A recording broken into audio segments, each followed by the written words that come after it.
Hello, ninth standard. Welcome to the Crystal Concept. This is Shubham, and today we are going to start. Yeah, we are going to discuss exercise का solution. Yes, definitely exercise का solution. Standard 9 science life process in living organism. Chapter number 15 exercise का solution. Why exercise का solution? क्योंकि आपने कई सारे exercise के solution देखे होंगे, लेकिन वो इतने लेंथी होते, इतने बड़े बड़े होते कि हमें याद नहीं होते। तो हम यहाँ पे आज आपको प्रोवाइड करने वाले हैं इजीएस्ट वे और किसी भी क्वेश्चन का जो भी इजीएस्ट आंसर होगा और जो बेटर आंसर होगा, जो बेस्ट आंसर होगा, वो आपको प्रोवाइड करने जा रहे हैं। तो let's begin with this exercise complete solution of life process in living organism. सबसे पहले आपको सवाल पूछा जाएगा मैच द पेयर वाला, जो आपके टेक्स्ट बुक में एज इट इज दे रखा है। तो इस सवाल को, इस क्वेश्चन को समझने के लिए आपको पहले स्टिमुलस का मतलब समझना पड़ेगा। What is the meaning of stimulus? देखो, स्टिमुलस का मतलब होता है कि हमारे बॉडी के बाहर कुछ बदलाव होना, उस बदलाव के हिसाब से हमारी बॉडी उसको रिएक्ट करती है। जैसा सिंपल, अगर मान लो कि एक सूरज मामा है और सूरज मामा अपनी रोशनी हमेशा इस डायरेक्शन में किसी प्लांट के ऊपर छोड़ रहे, तो प्लांट का जो ग्रोथ होगा, प्लांट के जो शूट का ग्रोथ होगा, वो सनलाइट के तरफ होगा। तो you can say that the sunlight एक एक्सटर्नल फैक्टर था, उसके वजह से प्लांट का उस डायरेक्शन में ग्रोथ हुआ। बात समझ में आया? तो simple I can say that कि सनलाइट ने उस प्लांट को उकसाया कि भाई तू मेरे तरफ आ जा। दिस उकसाना इज नथिंग बट स्टिमुलस। तो आप पहला क्वेश्चन हम समझते हैं, growth of pollen tube towards the ovule. Ovule के तरफ पोलन ट्यूब का ग्रोथ होना, इसका रीजन है केमियोट्रोपिक मूवमेंट। मैं समझाता हूं केमियोट्रोपिक मूवमेंट क्या होता है। देखो, पोलन क्या होता है? पोलन ग्रेन जो होता है प्लांट के स्टिग्मा पे आके चिपक जाता है। उस पोलन ग्रेन में से एक ट्यूब निकलती है जिसको हम लोग बोलते हैं पोलन ट्यूब। इस पोलन ट्यूब में से क्या होता है? मेल गैमेट जाता है और वो जाके अंडे के साथ फर्टिलाइजेशन करके एक बेबी बनाता है। सिंपल भाषा में हम बताए जाए तो ये जो पोलन ट्यूब है, ये जो पोलन ट्यूब का ग्रोथ है अंडे के तरफ, इसके पीछे का कारण है केमोट्रोपिक मूवमेंट। कौन है? केमिकल। इसके पीछे का रीजन है केमिकल उस पोलन ट्यूब को अंडे की तरफ आकर्षित करते हैं, आजा आजा आजा, और अंडे के साथ फर्टिलाइजेशन करवा देते हैं। बात समझ में आ गया? तो this is answer of your first match. Second, growth of shoot system. Shoot system बोले तो क्या होता है? देखो, प्लांट का जो ऊपर वाला पार्ट होता है उसको हम लोग बोलते हैं शूट, और आप देखोगे शूट सिस्टम का ग्रोथ हमेशा सनलाइट के तरफ होता है। हमेशा किसके तरफ होता है? सनलाइट के तरफ। और सनलाइट को हम बोलते हैं फोटो, तो इसको बोलेंगे फोटोट्रॉपिक मूवमेंट। इसी को हम क्या बोलेंगे यहाँ पे?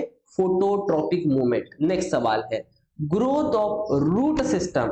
अगर आप रूट को देखोगे तो मान लो ये पॉट है, अगर गिर भी जाए ना तो उसका जो रूट है वो हमेशा ग्रेविटी के तरफ बढ़ेगा, मतलब नीचे के तरफ बढ़ता जाएगा। इसको हम बोलेंगे ग्रेविट्रॉपिक मूवमेंट। बात समझ में आया?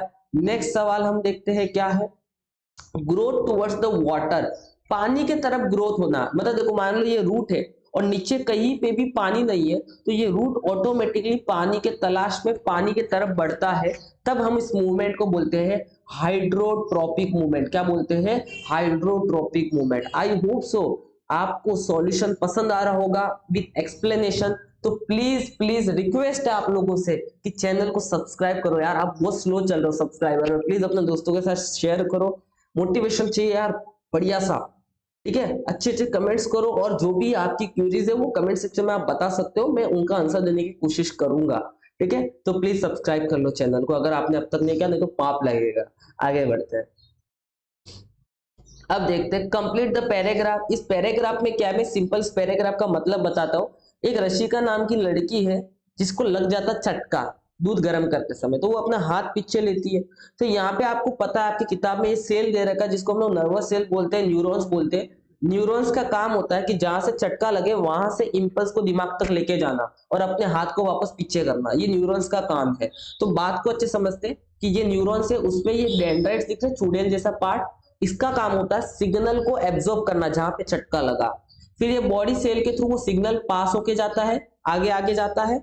ये जो होता है ना एंड वाला, इसको बोलते हैं एक्सॉन। ये जो है ना एक्सॉन, यहाँ से देखो, यहाँ से एक्सॉन शुरू होता है और यहाँ पे एक्सॉन खत्म होता है, इसके लिए इसको बोलते हैं एक्सॉन टर्मिनल। यहाँ तक सिग्नल पहुंचता है और यहाँ पे एक छोटा सा गैप होता है जिसको हम बोलते हैं साइनेप्स। इसके थ्रू सिग्नल दूसरे वाले न्यूरॉन में जाता है और ऐसे करते करते आपका सिग्नल आगे आगे बढ़ते जाता है। ये जो एक्शन होती है, मतलब आप झटका लगता है आप पीछे लेते हो, इस एक्शन को हम लोग बोलते हैं रिफ्लेक्स एक्शन। क्या बोलते हैं? Reflex action. बस ये मैंने इंफॉर्मेशन दे दी। अब चलो आओ हम करते हैं इसका सवाल का जवाब। तो पहला है this activity is control by, ये जो एक्टिविटी है ये कौन कंट्रोल कर रहा है, ये कर रहा है नव से, ठीक है। Special end of, special end of dash in the cell collected the information, information कौन कलेक्ट करता है, dendrites. From where it comes transfer to the, कहाँ किससे ट्रांसफर होता है, सेल बॉडी से वो ट्रांसफर होता है। And then towards the terminal end of the axon तक वो पहुंचता है। The chemical produce at the terminal end passes through the minute space, पतले से स्पेस से पास होके जाता है, उसको बोलते हैं साइनेप्स। इन दिस वे क्या कंप्लीट होता है, इंपल्स। इन दिस वे, जो इंपल्स मतलब जो वेव होती है वो क्या होती है, कंडक्ट मतलब आगे आगे बढ़ती है। और in the body and process of, कौन सा प्रोसेस कंप्लीट होता है, रिफ्लेक्स एक्शन वाला process was completed by the conducting impulse from nerve से, इंपल्स नर्व से कहां तक पहुंचते हैं, आपके मसल सेल तक। तो ये नीचे जो आपको दे रखा है ना ऑप्शन, इसी में से ढूंढ ढूंढ के आपको पैराग्राफ कंप्लीट करना रहता है। ऐसा क्वेश्चन सेमेस्टर में पूछा जा सकता है। नेक्स्ट सवाल, रूट प्रेशर। देखो रूट प्रेशर का बहुत बड़ा आंसर है, लेकिन अपन ने आपके लिए सिंपल बना दिया है। Root pressure can be define force, एक तरीके का क्या है, force that help drive fluid upward. मतलब क्या कि भाई पानी को ऊपर लेके जाने का काम कर रहा है। देखो प्लांट्स में पानी तो रूट से आता है, अब रूट से ऊपर लेके जाने वाला कोई तो चाहिए ना, तो उसका काम कौन करता है, रूट प्रेशर क्या करता है, ड्राई फ्लूइड मतलब लिक्विड सब्सटेंस को ऊपर लेके जाता है into the water conducting vessels. Water conducting vessels मतलब जाइलम को हम लोग बोलते हैं, वाटर कंडक्टिंग वेसल्स तक पानी पहुंचाता है, या यू कैन से फ्लूइड पहुंचाता है। कौन, रूट प्रेशर। यहां तक समझा, आगे बात करते हैं। It is generated as the result of osmotic pressure, क्या क्रिएट करता है, osmotic pressure in the cell of the roots. देखो यहाँ पे, देखो यहाँ से वाटर अंदर गया, रूट हेयर से पानी अंदर गया। अब जब पानी अंदर जाएगा तो इनमें, इन सब में पानी जमा हो जाएगा। तो पानी जमा होने के बाद ये क्या हो जाएंगे, टर्जिड, स्ट्रॉन्ग, हार्ड होंगे। तो ये वाले क्या करेंगे, आगे वाले पे प्रेशर लगाएंगे, जिसको हम ऑस्मोटिक प्रेशर बोल सकते हैं। और वाटर आगे आगे आगे आगे ऐसे ऐसे कर करके पास होते जाएगा, और एक समय तक पानी हमारा यहाँ तक पहुंच चुका होगा। बात समझ में आया। The effect of root pressure is also visible in night and early morning. जो रूट प्रेशर वाला इफेक्ट है वो रात को भी देखा जा सकता है प्लांट्स के अंदर, और वो अर्ली मॉर्निंग में भी देखा जा सकता है, बट नॉट इनफ। लेकिन जो रूट प्रेशर वाला जो फॉर्मेट है, या you can say that root pressure वाला जो काम है प्लांट में पानी ऊपर पहुंचाने का, वो सिर्फ छोटे छोटे प्लांट में वैलिड है, लेकिन टॉल प्लांट के लिए काम नहीं करेगा अच्छी तरीके से, क्योंकि टॉल प्लांट में पानी काफी ऊपर पहुंचाना रहता है, उसका काम ये रूट प्रेशर अच्छे से नहीं कर पाता है। तो आप बोल सकते हो कि root pressure is only applicable for छोटे छोटे प्लांट्स, ठीक है ना। ओके, श्रब्स वगैरह में रूट प्रेशर काम आता है। आई होप सो ये समझ में आया होगा। Next, transpiration. जैसा हमने पढ़ा कि प्लांट के अंदर पानी ऊपर पहुंचाने के लिए, हम लोग राइट शॉर्ट नोट के आंसर पढ़ रहे हैं अभी, हाँ, प्लांट के अंदर पानी ऊपर पहुंचाने के लिए रूट प्रेशर का इस्तेमाल करते थे, लेकिन वो छोटे छोटे प्लांट में ही लागू होता था। तो बड़े बड़े प्लांट्स में हम लोग ट्रांसपीरेशन, हम लोग मतलब प्लांट ट्रांसपीरेशन सिस्टम का इस्तेमाल करते हैं पानी को या फ्लूइड को ऊपर पहुंचाने के लिए। तो बात को समझते हैं।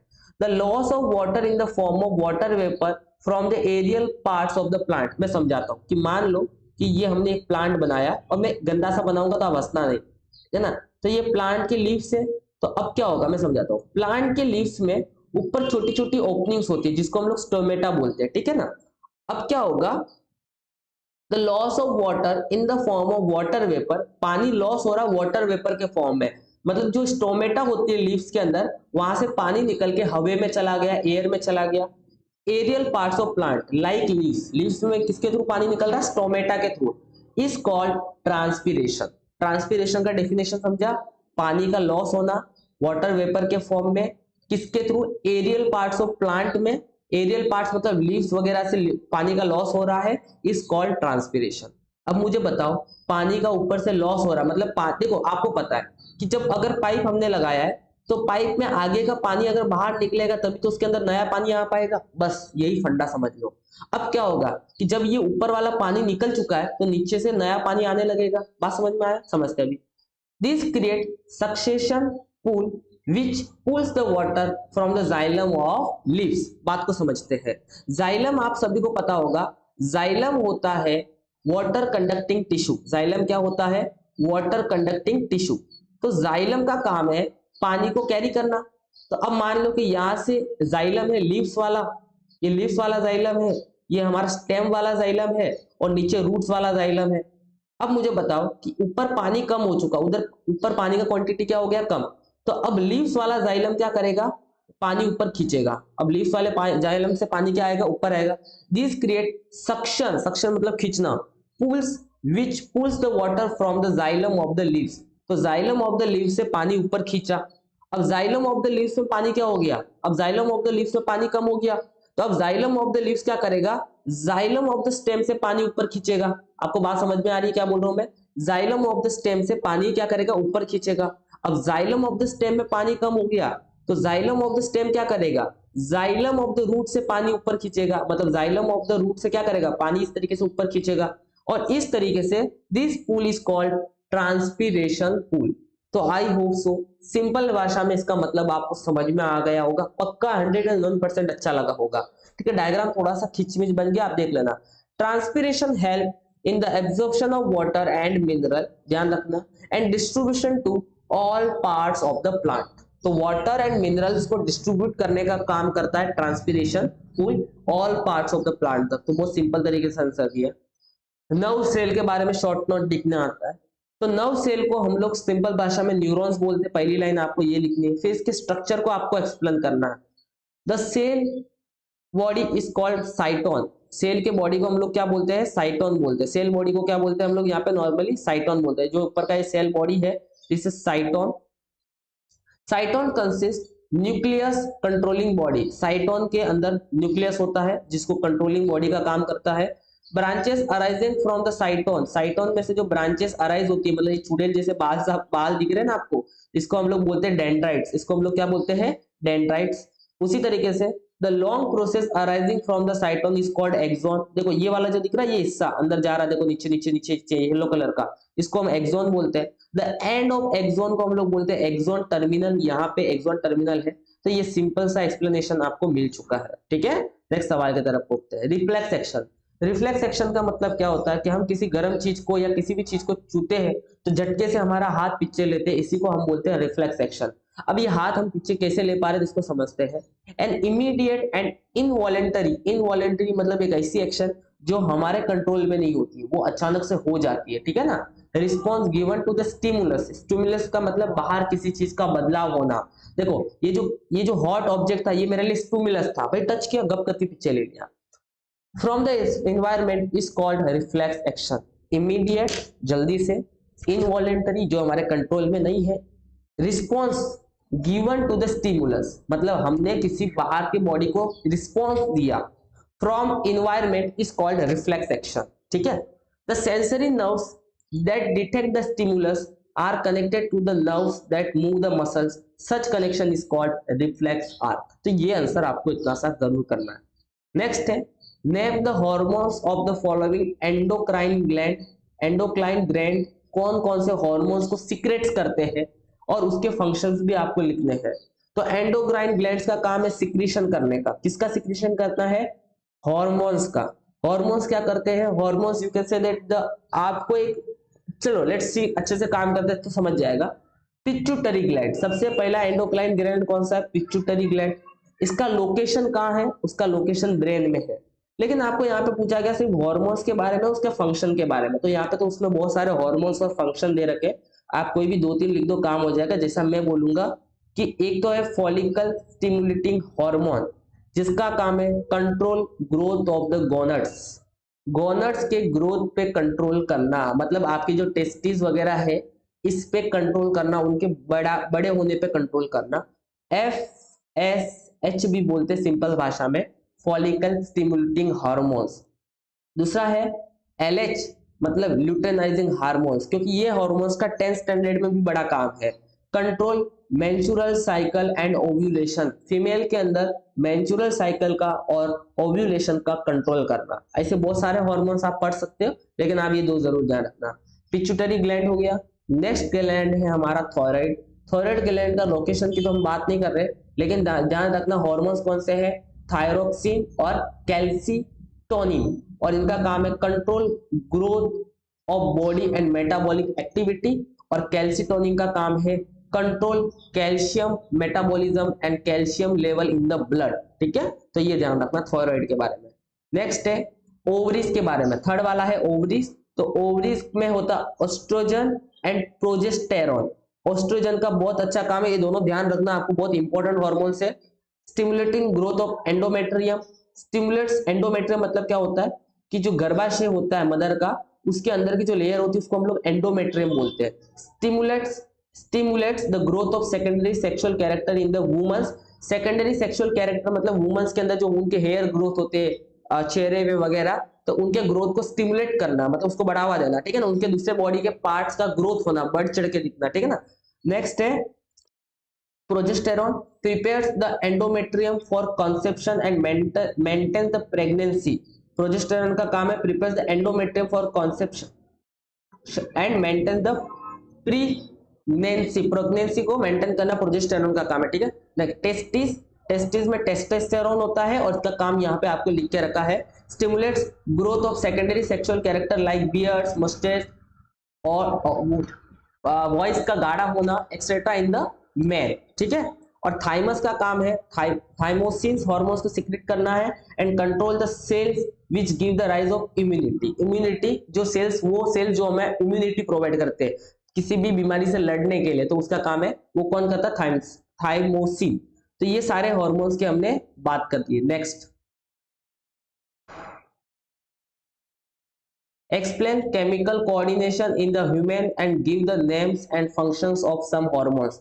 तो केमिकल कोऑर्डिनेशन के लिए ये सिंपल सा आंसर हम दे रहे हैं यहाँ पे, the coordination which occurs with the help of hormones is the chemical coordination. देखो कोऑर्डिनेशन हार्मोन के वजह से हो रहा है, उसको हम लोग केमिकल कोऑर्डिनेशन बोलते हैं। Hormones are secreted by endocrine gland, hormones को सिक्रेट करता है एंडोक्राइन ग्लैंड। एंडोक्राइन ग्लैंड जो होती है वो डक्टलेस होती है, मतलब उसमें कोई पाइप लाइन नहीं होती, डायरेक्ट ब्लड में उसका सिक्रेशन होता है। आप अगर आपके टेक्स्ट बुक में जाओगे ये डायग्राम मिलेगी, ये फीमेल के अंदर का एंडोक्राइन ग्लैंड दे रखा है, फीमेल के अंदर का, ये फीमेल के अंदर का है, और ये मेल के अंदर के सारे एंडोक्राइन ग्लैंड आपको दे रखी है, उसके कहाँ पे उनकी लोकेशन है वो भी आपको बता के रखा है, ठीक है ना। Next, hormones are release directly into blood stream, direct blood में हार्मोन को सिक्रेट किया जाता है, रीच टारगेट ऑर्गन, और वो हार्मोन्स टारगेट ऑर्गन तक पहुंच जाता है। Endocrine system works in the associate with nervous system, endocrine system work करता है नर्वस सिस्टम के साथ जुड़ के, ठीक है ना, to control and coordinate our body. जैसा एग्जाम्पल में है थायोक्सिन, अभी हमने देखा control growth of body and metabolic activity, insulin control level of insulin and glucagon, ठीक है ना। तो ये ध्यान रखना आप लोग, कोई भी दो हार्मोन्स के एग्जांपल हमने अभी पढ़ा था एफएसएच, एलएच, उनमें उनके बारे में भी आप लिख सकते हो। और डिफरेंस लिखना है आपको excretion in plant and excretion in animal. ये बहुत आईएमपी क्वेश्चन है, ये आपके यूनिट टेस्ट में भी और फाइनल एग्जाम में भी आ सकता है। Plant do not have specialized structure of excretion, animal के पास होता है स्पेशलाइज्ड स्ट्रक्चर होता है एक्सक्रीशन के लिए।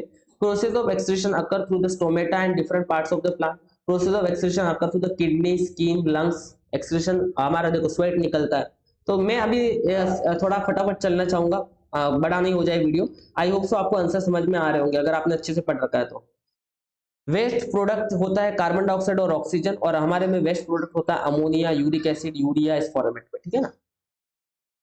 Explain coordination in plant and with the help of suitable example. Plants के अंदर का कोऑर्डिनेशन को आपको एक्सप्लेन करना है यहाँ पे। Plant do not have nervous system, okay, muscular system like animal, उनके पास नहीं होता है। Plant occurs response to the particular stimuli, plant का जो भी ग्रोथ होता है वो कहीं ना कहीं बाहर के इन्वायरमेंट पे बड़ा डिपेंड करता है, जैसे सनलाइट तो उसकी तरफ उसका शूट का ग्रोथ होगा, जैसा रूट का ग्रोथ करता है ग्रेविटी की तरफ, वाटर की तरफ, हमने पढ़ा था ना। तो इस तरीके से प्लांट का ग्रोथ निर्भर करता है। ट्रॉपिज में tropic movement is the term used to the movement of growth of the plant response to the external stimulus. अभी मैंने बताया प्लांट का ग्रोथ एक्सटर्नल स्टिमुलस के ऊपर डिपेंड करता है, बाहर के चेंजेस पे डिपेंड करता है। जैसे एग्जांपल में फोटोट्रोपिज्म मतलब लाइट के तरफ मूवमेंट करना, जियोट्रोपिक मतलब ग्रेविटी की तरफ रूट का बढ़ना, फिर केमियोट्रोपिक मतलब केमिकल के तरफ पोलन ट्यूब का बढ़ना, हमने पहले मैच द फॉलोइंग में पढ़ा था। हाइड्रोट्रॉपिक मतलब वाटर के तरफ ग्रोथ होना किसी भी चीज का।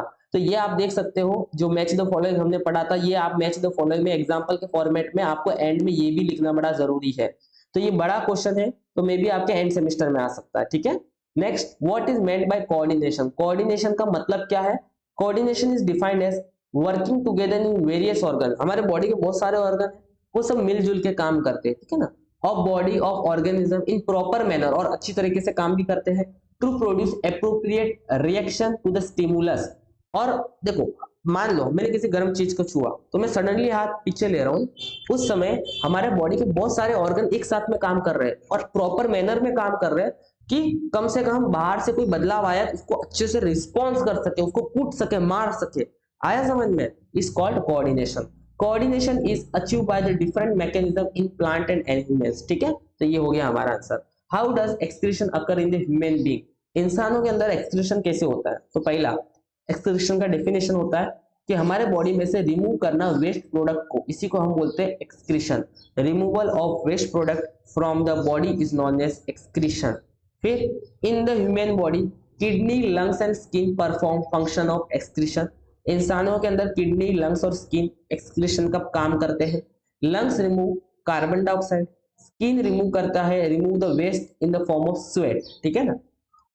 In human being, excretion performed by the excretory system consists pair of kidney, pair of ureters, urinary bladder और यूरेथ्रा। याद रखना, ह्यूमन बीइंग के अंदर एक्सक्रीटरी सिस्टम के अंदर इतनी सारी चीजें होती है। जैसे आपको ये किडनी दिख रही है, ये आपको एक एक्सक्रीटरी सिस्टम दिख रहा है जिसके अंदर देखो यहाँ पे दो किडनीज है, ये देखो दो किडनीज है। ये पेयर ऑफ क्या है? यूरेटर्स है।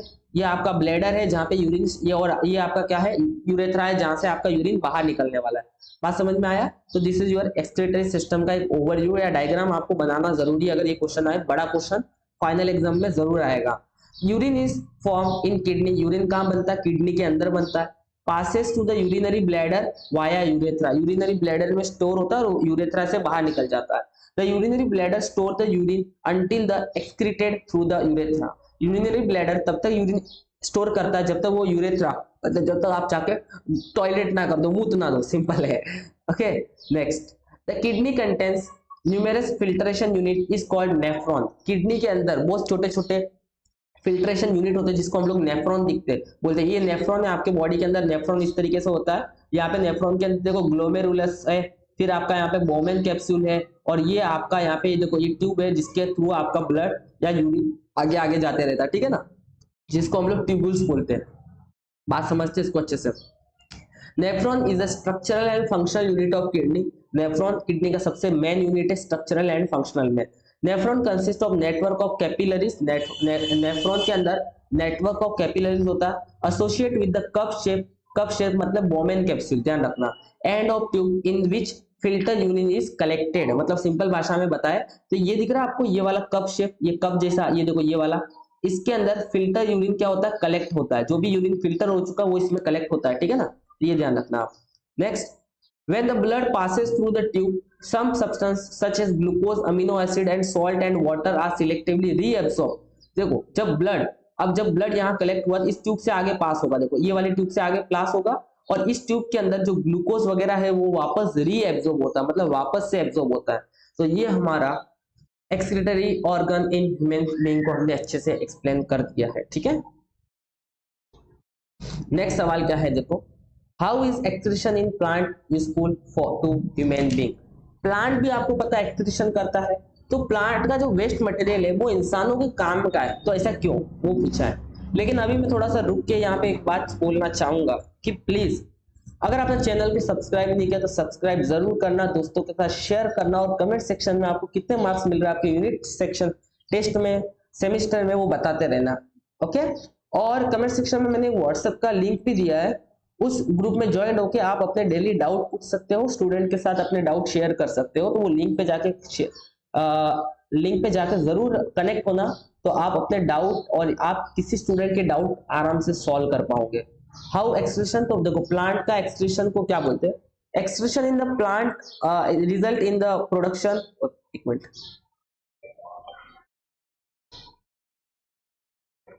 Excretion in plant result in the production of various kind excreta, जो भी प्लांट से निकलता है उसको हम एक्सक्रीटा बोलते हैं, which are the waste for the plant but the equally important for the human use. Plant के लिए तो वेस्ट है लेकिन इंसानों के लिए बड़ी काम की चीज है। जैसा यहाँ पे ऑक्सीजन सभी को पता है प्लांट के लिए एक वेस्ट प्रोडक्ट है जो फोटोसिंथेसिस के फॉर्मेट में निकलता है, लेकिन इंसानों के लिए जीने के लिए बड़ा जरूरी है। नेक्स्ट टेनाइन इज द वेस्ट, टेनाइन होता है जो वेस्ट प्रोडक्ट ऑफ प्लांट होता है, store in the leaves and bar, it is used at the making tea all over the world. चाय बनाने का काम करता है टेनिन का, जो प्लांट के वेस्ट मटेरियल है। Plant store waste product in the leaves and bark which is the shed off, regularly उसको निकाला जाता है, and this shed off are used as a make manure, खत बनाने के लिए इस्तेमाल किया जाता है। Essential oil are also waste product of the plant which are stored in the leaves. This essential oil are used various purpose by us. तो plant कुछ ऑयल भी निकालता है उसको हम लोग इस्तेमाल करते हैं। तो हमने यार काफी मेहनत किया था मैंने ये सारे आंसर बनाने के लिए। तो अगर आप वीडियो के इस एंड पे पहुंच चुके हैं तो आपको कमेंट सेक्शन में इसका आंसर बताना है। इसका मतलब ये होगा कि आपने वीडियो के एंड तक, मतलब आप में ताकत है यार पढ़ने की, पहली बात तो ये है। तो इसका आंसर आपको करना है कमेंट सेक्शन में। और प्लीज अभी तक यार वीडियो में एंड तक पहुंचे तो सब्सक्राइब तो बता ही देना, लाइक भी कर ही लेना, थक गए हो यार एक्सप्लेन करके इसको पूरा, और दोस्तों के साथ जरूर शेयर करना। Thank you so much for watching.